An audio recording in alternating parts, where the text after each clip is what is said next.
Au pied du monument du jardin zoologique de Lubumbashi, un arbre a été planté dans le cadre de la protection de l'environnement.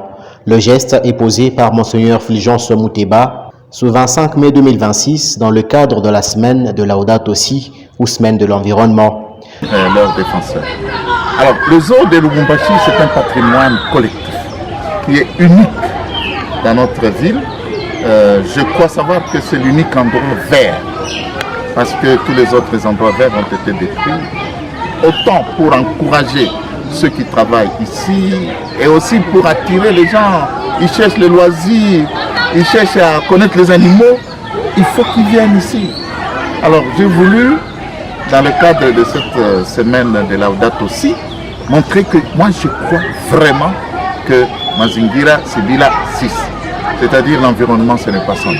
Que nous devons protéger ces lieux, nous devons le visiter et nous devons le tenir propre pour qu'il puisse être en mesure de répondre à sa vocation. Mais quand on voit la verdure, on voit la variété des animaux, on apprend à tirer du bien de l'environnement. L'archevêque métropolitain de Lubumbashi et président de la SENCO a au cours de sa visite reçu des explications sur le fonctionnement de ce lieu touristique par excellence. Les eaux étaient par terre, c'est en 1997-96, l'entrée de l'AFDN. Les eaux étaient par terre. Mais celui qui avait maintenant fait monter les eaux, c'était... Occasion pour lui d'insister sur l'importance de protéger ce cadre bénéfique pour la formation des futurs cadres du pays. Et sur ce point d'ailleurs, je salue les Belges qui ont commencé cette œuvre depuis 1932. En fait, au lieu de prendre le bus ou bien de payer un billet d'avion pour aller voir les crocodiles, les lions blancs, mais c'est à 0 mètre du centre-ville. Donc, l'intention de ceux qui ont créé ce patrimoine était que les gens puissent avoir la possibilité justement de se laisser éduquer par ces merveilles de la nature que Dieu nous donne gratuitement. Alors, c'est un avantage certain, un avantage manifeste que d'avoir ce patrimoine au cœur même de la ville de Lubumbashi. Et c'est un avantage, c'est un devoir et une obligation de le maintenir ici, pour que nos enfants et toutes les générations à venir puissent profiter, n'est-ce pas, de voir cette merveille de la nature et ainsi être en mesure de la protéger.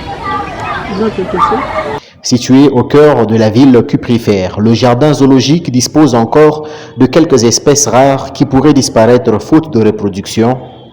Et c'est comme ça que Laudato Si vient éduquer la population à prendre au moins un geste chaque jour qui en rapport avec le plastique, en rapport avec la forêt, en rapport avec l'eau, en rapport avec l'assainissement, ainsi de suite. Et c'est comme ça que cette semaine, c'est une semaine forte dans la mesure où le mouvement Laudato Si veut rappeler à tous les citoyens et citoyennes de la Terre qu'il faut protéger la Terre, notre maison commune. Ces animaux, dont certains ont été offerts par des hommes de bonne volonté, font partie du patrimoine commun dont la valeur est incommensurable. Venez le plus possible, le plus souvent possible pour voir les animaux. Il faut aimer les animaux pour les protéger. Aimer les animaux pour les protéger. Pour l'archevêque de Lubumbashi, le jardin zoologique fait partie des rares endroits où l'environnement est soigneusement respecté.